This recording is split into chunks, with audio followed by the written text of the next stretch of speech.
Et bonjour, bienvenue dans cette vidéo sur le verrouillage de votre tableau Excel. Alors, du coup, on va commencer par une méthode que je n'affectionne pas trop. Donc c'est ici, là, dans Fichier, Information et Protéger le classeur. Donc ici, on va utiliser la méthode chiffrée avec mot de passe. Parce que pour ce qui est de protéger la feuille, on va le voir ça euh, à un autre moment de la vidéo, un peu après. Et pour ce qui est de restreindre l'accès, j'ai juste Shadow sur mon ordinateur, donc je suis assez limité dans le restreindre l'accès. Euh, Mais vous pouvez forcément faire du restreindre l'accès comme ça, potentiellement, suivant votre structure, ça peut être intéressant. Donc, moi, ça va juste être un simple chiffrage avec mot de passe classique. 1, 2, 3, 4, 0. Voilà. Alors, bien sûr, si vous le faites, je vous conseille pas de mettre 4 0, hein. Moi, c'est ce que je mets parce que c'est uniquement pour la vidéo. Donc là, j'ai validé, j'ai du coup confirmé mon mot de passe et revalidé. Et je vais faire enregistrer. Hop, voilà. Maintenant, le classeur est protégé. Je le ferme. Ici, j'ai mon data. Alors, je peux le copier, le coller. Je peux envoyer ma copie se balader dans les documents. Voilà, il n'y a pas de problème. Genre, tant que je n'ouvre pas le document, j'en fais ce que je veux. Le mot de passe Excel, c'est pour ça qu'il a ses limites, hein. Si vous avez un employé ou un partenaire qui a eu accès au document, mais qui n'était pas censé y avoir accès parce que c'est un document hautement confidentiel, un document stratégique, un document particulièrement important. Bref, peu importe, il n'était pas censé y avoir accès, mais lui, il a voulu faire quelque chose avec, et bien juste il peut prendre une clé USB, transvaser le document sur sa clé USB, se barrer chez lui, et chez lui, vous inquiétez pas, il pourra faire du brute force, il pourra faire du déchiffrage. Le mot de passe, il va peut-être le ralentir, mais le document, il va l'ouvrir. À partir du moment où il s'y connaît un tant soit peu, à partir du moment où il sait un peu ce qu'il fait, le doc, il va l'ouvrir.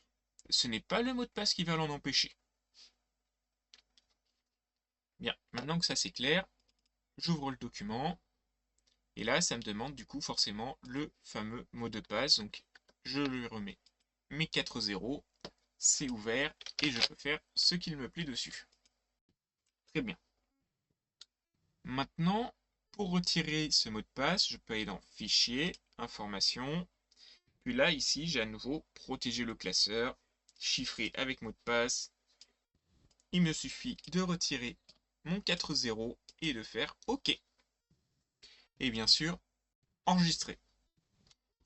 À présent, pour protéger ma feuille, je peux aller ici. Donc, j'ai fait un petit clic droit et je fais protéger la feuille.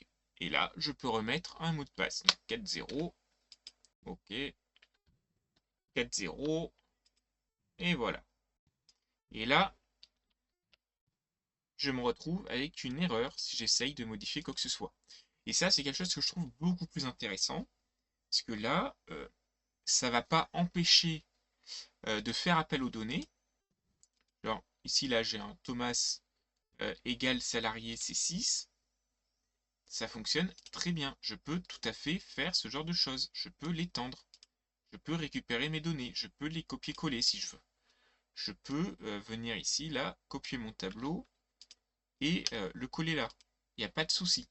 Juste, je ne peux pas modifier mes données sources. Ma feuille source, je ne peux pas la toucher comme ça. Il me faudra d'abord la déverrouiller. Ce qui signifie qu'il ne peut pas y avoir d'erreur par inattention, d'erreur par inadvertance ou de je ne sais quoi du genre. On est verrouillé. Maintenant, pour ôter la protection, c'est tout simplement au même endroit avec ôter la protection de la feuille. Hop, 4-0, et ça y est, je peux à nouveau faire ce qui me plaît sur la feuille. Il y a une chose à garder à l'esprit tout de même. Quand je le fais là, on pourrait croire que si ça protège, il suffit juste de faire protéger la feuille et ça va protéger toute la feuille. Mais en réalité, c'est pas le cas. Mettons que je sélectionne toutes mes cases, donc toute la feuille est sélectionnée là. Ici, je vais dans Format de cellule, dans Protection, et là, je décoche Verrouiller. Hop, verrouillé est à présent décoché. Et bien ça va faire que ça ne fonctionnera plus du tout pareil. Donc celle-ci, je vais quand même les verrouiller. Donc verrouiller mon tableau. Donc je vais le garder en verrouillé. Là, ici, je retourne sur protéger la feuille. Je remets mon mot de passe. Toujours 4-0. Hop, hop. Et là, ici, je ne suis pas dans la zone verrouillée parce que j'ai décoché le fait que ces cases-là puissent être verrouillées. Par contre, ici, j'ai toujours l'alerte qui arrive. Il me faut toujours déverrouiller ma feuille pour pouvoir déverrouiller cette zone. Voilà. Et là, par contre, je n'ai plus accès au format de cellule et au verrouillage. Je ne peux plus le modifier tant que je n'ai pas déverrouillé ce qui est actuellement verrouillé. Voilà. Hop. Non. Ici, là, je ne peux pas non plus y avoir accès. Voilà, tout simplement. Donc, toujours pareil, hein, on sauvegarde surtout. Hop. Voilà. Sur ce, c'était tout pour cette vidéo. J'espère que ça vous aura plu. Moi, je vous dis à la prochaine!